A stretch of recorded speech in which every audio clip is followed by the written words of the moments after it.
Não controlo tudo. Não sou dono do universo. Não posso impedir a morte que virá, mas entre o nascimento e a morte eu controlo muita coisa. Superem essa ideia de sorte, azar, destino. Introduzam a ideia de decisão, estratégia e trabalho. Sartre diz, o filósofo que morreu em 1980, Sartre diz: não importa o que a vida fez de você. Pausa. Importa o que você fez com o que a vida fez de você. Não importa o que a vida fez de você. Importa o que você fez com isso. Não controlo tudo. Não sou dono do universo. Não posso impedir a morte que virá, mas entre o nascimento e a morte eu controlo muita coisa.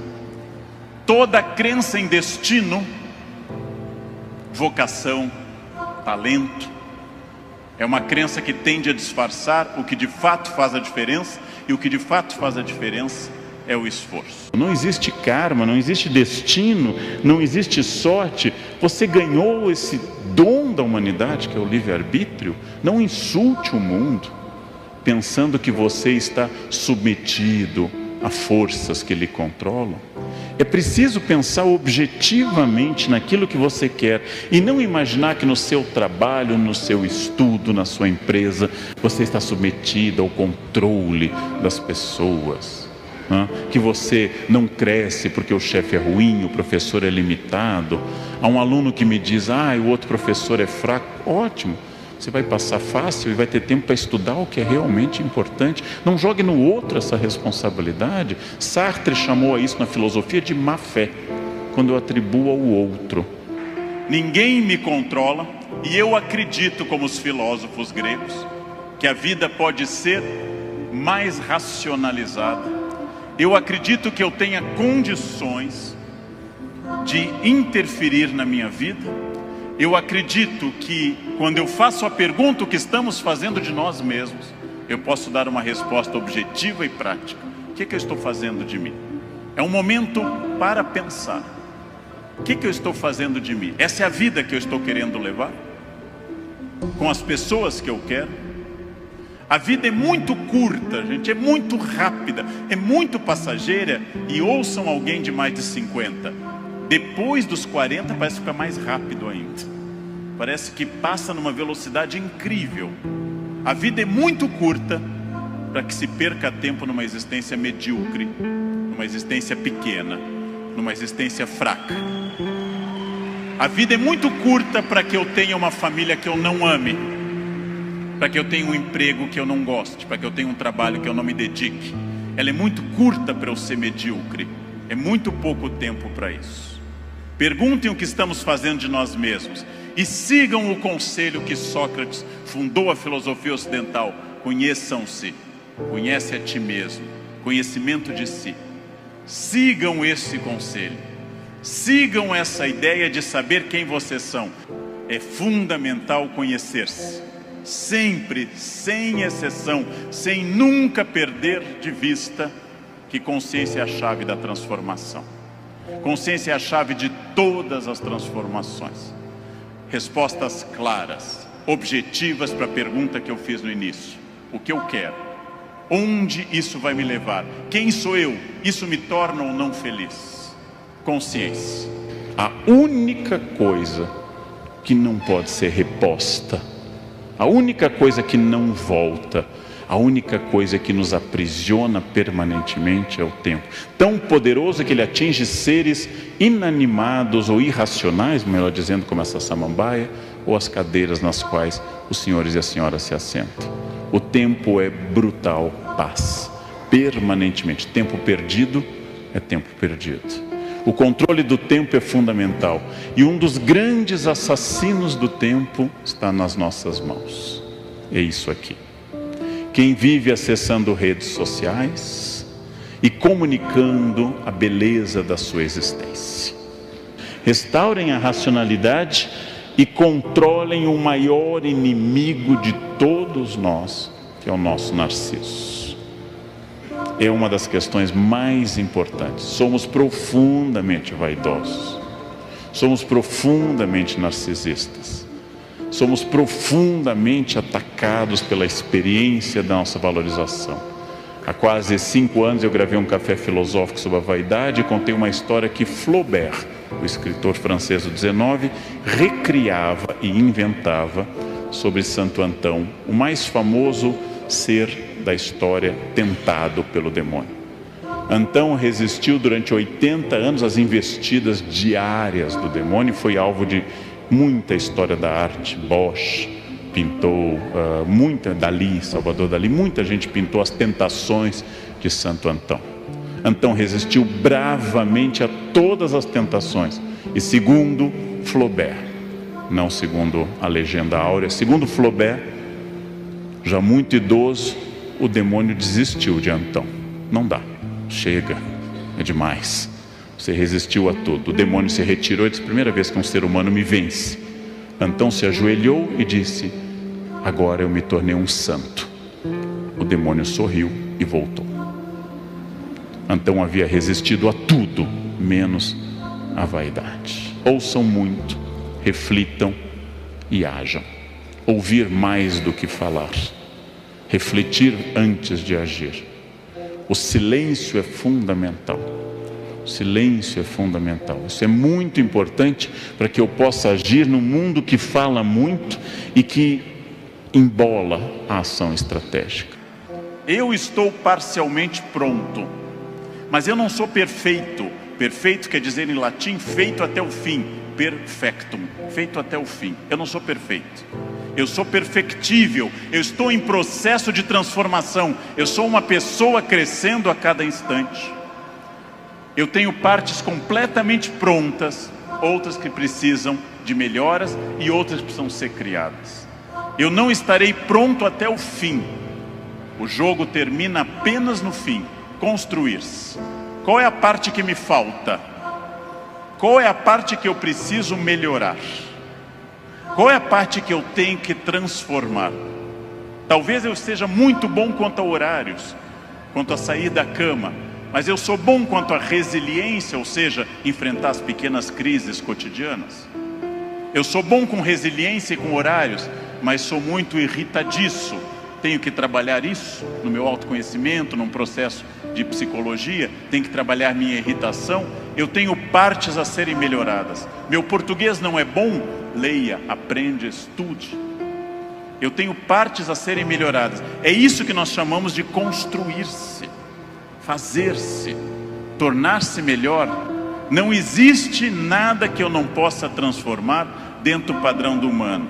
Construir-se, fazer algo novo, fazer uma ideia nova, interferir no meu corpo, na minha renda, na minha família.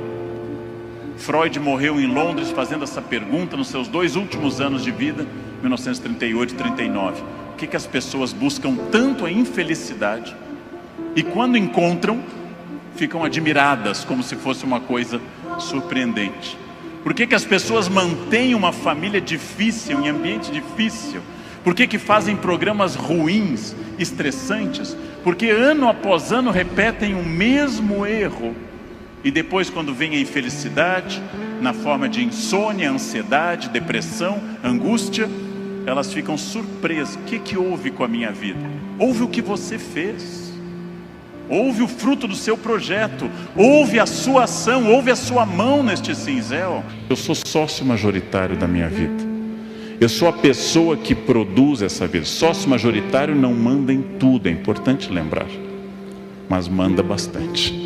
Sócio majoritário não controla tudo, mas tem um imenso controle sobre as pessoas.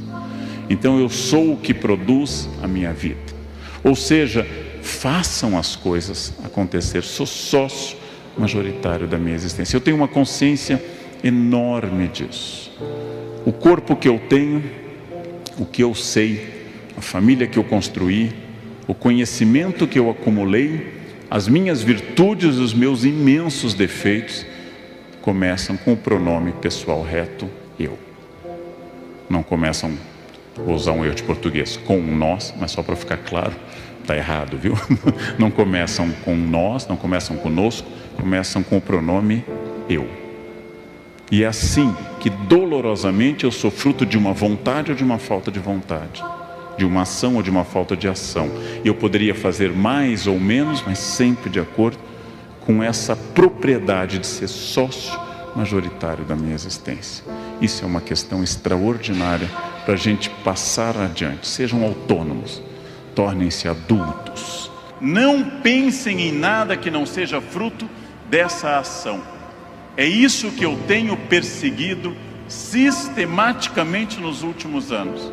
Aquilo que eu quero, as metas que eu desejo, o mundo que eu quero ver, seguindo o conselho do grande Mahatma Gandhi, líder da Índia: seja você o mundo que você deseja ver, ou seja, anuncie em você o mundo que você deseja ver. Como eu quero um mundo mais ecológico, eu vou reciclar lixo em casa.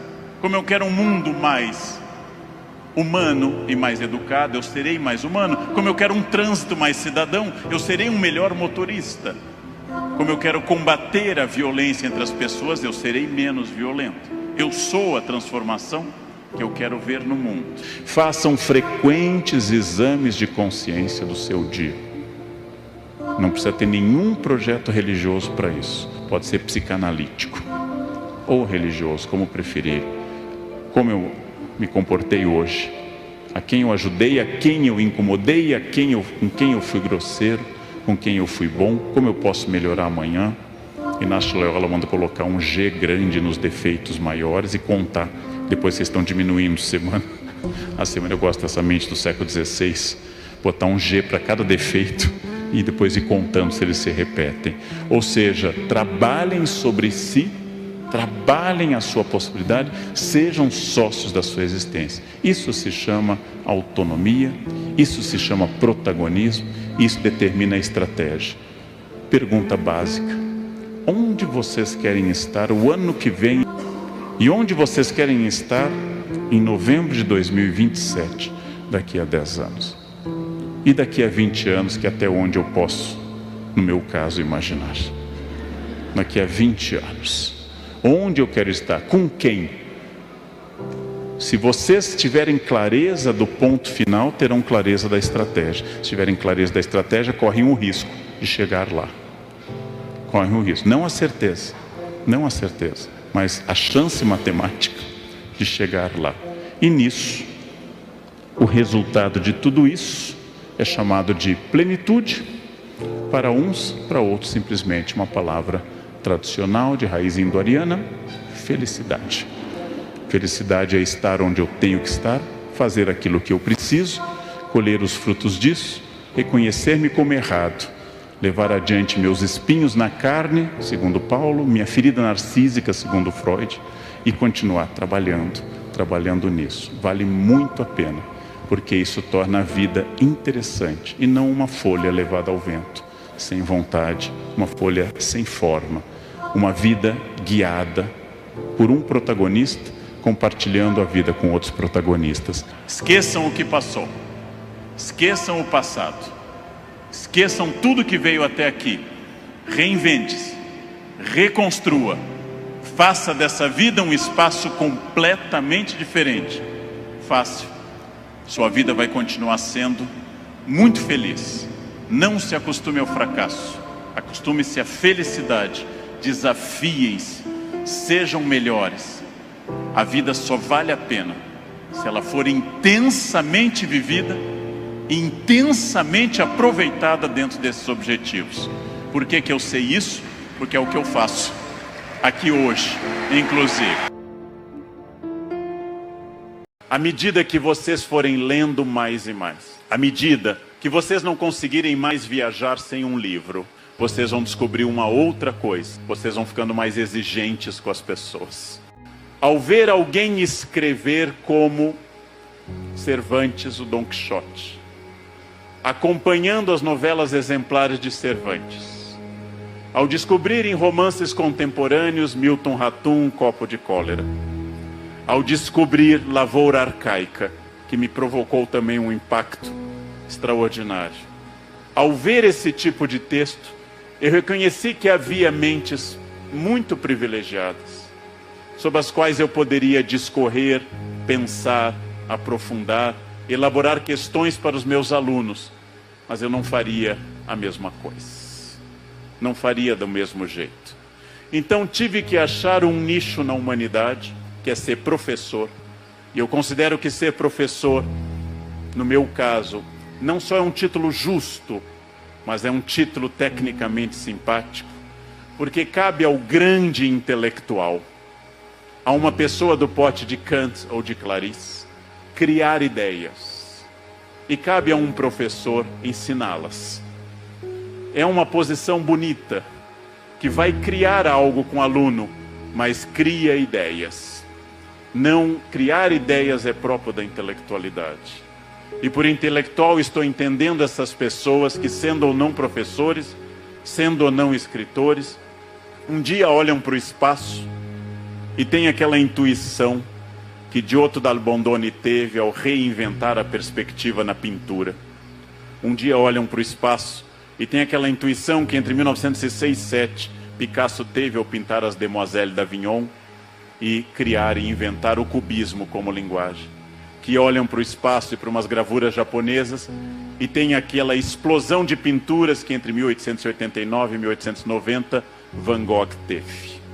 Para me consolar no meu estágio intermediário de inteligência, eu pensei, Van Gogh se matou. Clarice Lispector era uma pessoa atormentadíssima. Segundo a biografia recente do Benjamin Moser, era uma pessoa atormentada.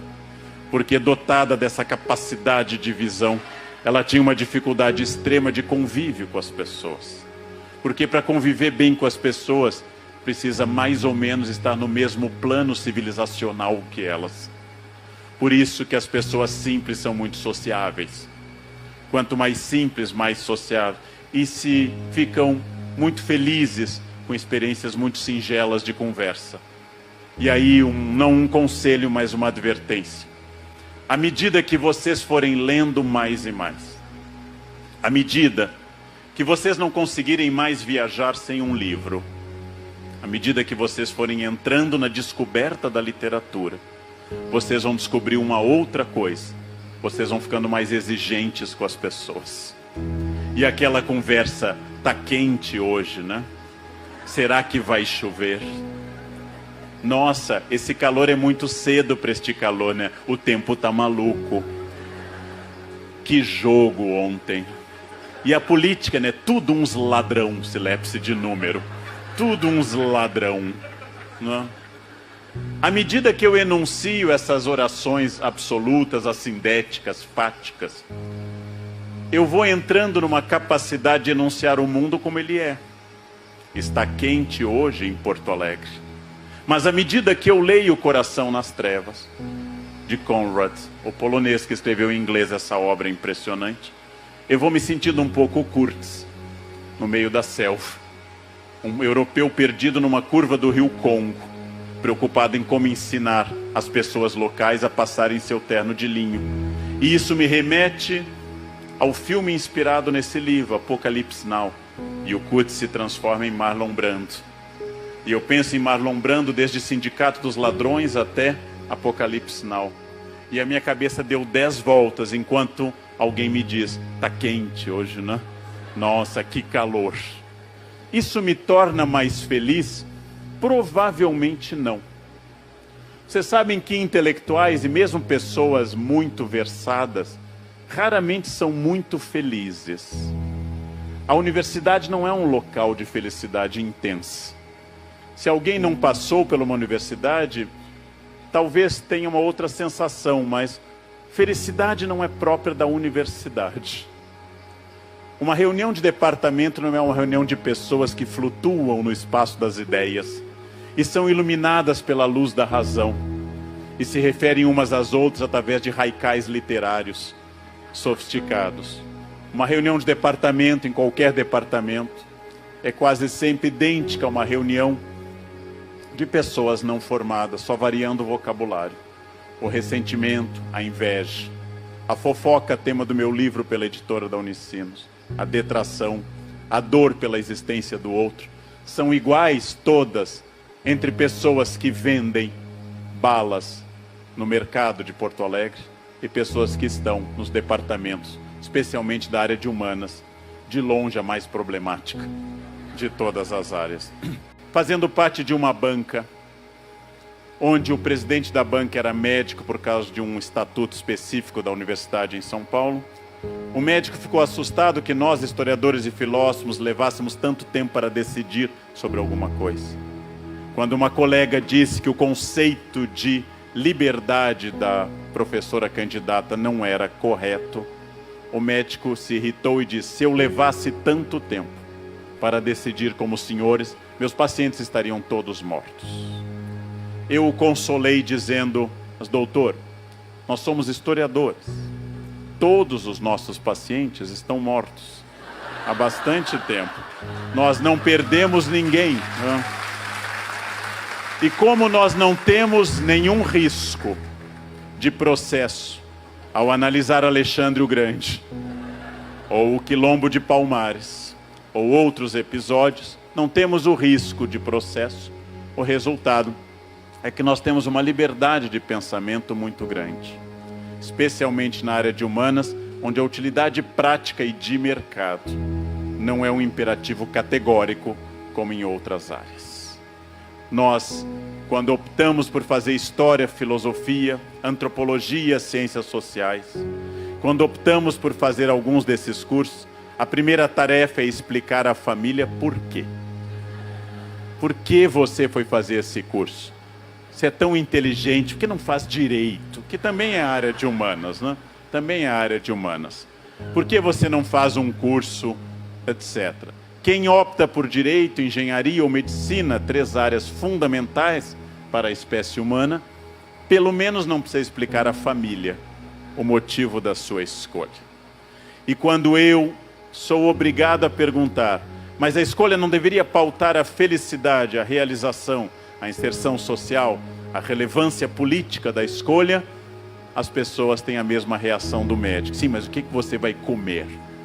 O que você vai comer? E quando eu penso que quem me diz isso está opondo entre a vida imanente contra a vida transcendente que eu proponho, entre o aqui e agora, o ich et nunc da matéria e o além do homem, entre esse Übermensch que é para Nietzsche, o homem que vai além da compreensão imediata, eu sinto que nós estamos falando 2 linguagens distintas, não inválidas ou não melhor uma do que a outra.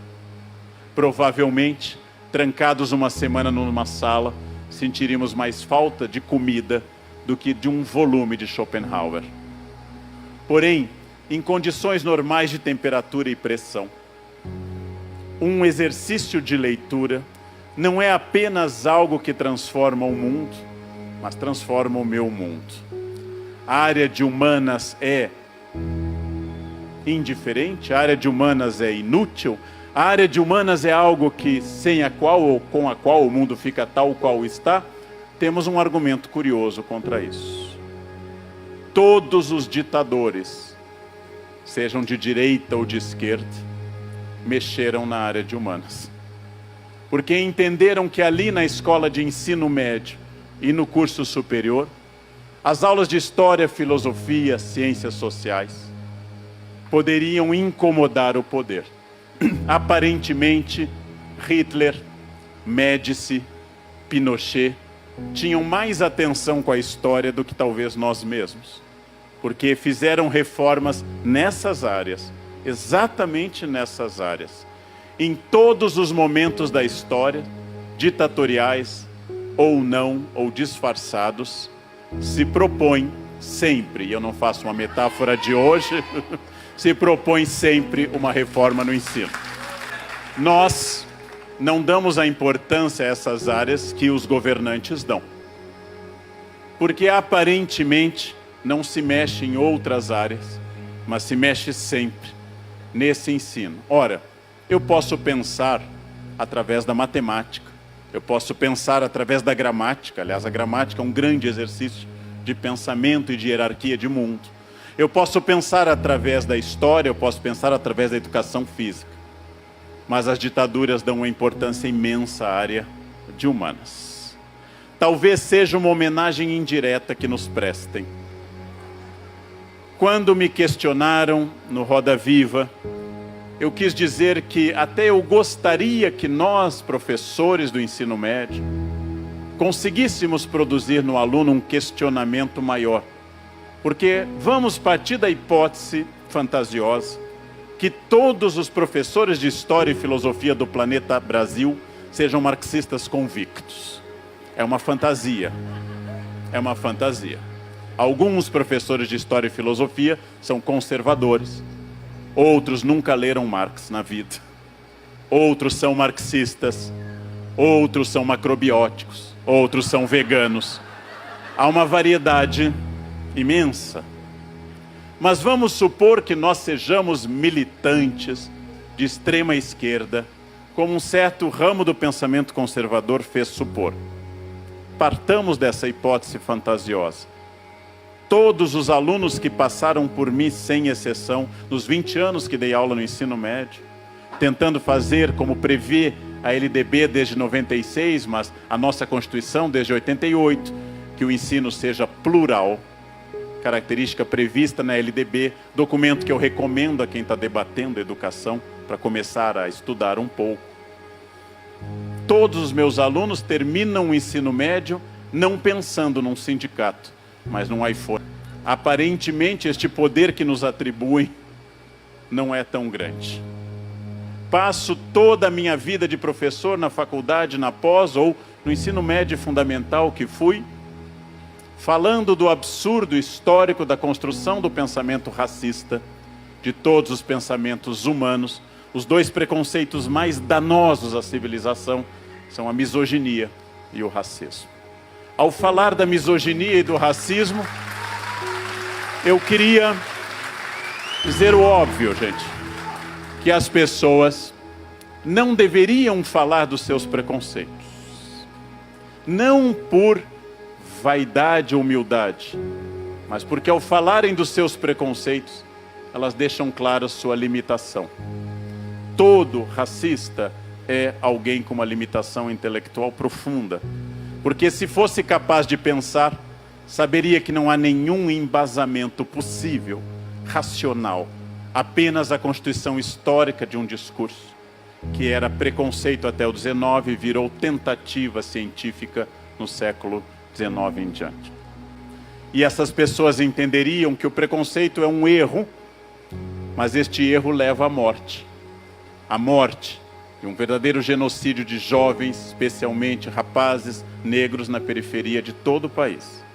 E a morte de mulheres. E apesar do nosso esforço como historiadores, como filósofos, como antropólogos, o fato de que, segundo pesquisa da Folha de São Paulo, mais da metade dos brasileiros acha que o estupro é causado por atitude da mulher, aí eu tenho vontade de me aposentar um pouco antes, porque eu sinto que eu não fiz nada, que não tem esperança, que a gente deve se refugiar na Ilha da Pintada, cada um numa cabana, e se defender porque o Armagedon chegou, porque é o fim da civilização.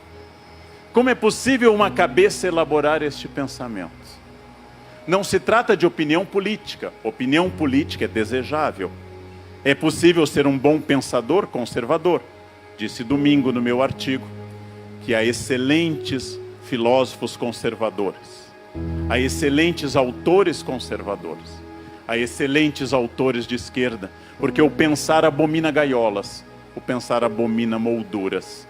E eu devo ler com atenção Adam Smith, e devo ler com atenção Marx, devo ler com atenção todos os autores que pensaram a sociedade de uma forma ou de outra, para oferecer a minha opinião a partir disso e a minha posição. Ora, se eu digo não lerei Adam Smith porque ele é um capitalista, eu vou ter que lembrar que Karl Marx construiu toda a sua teoria a partir de Adam Smith. Eu estou rejeitando a raiz para me deleitar com as folhas.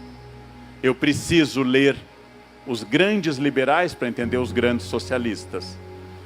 Eu posso ter uma posição política A ou B.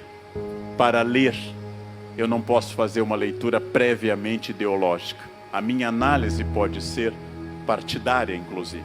Não há problema em ser partidário, mas eu tenho que pensar.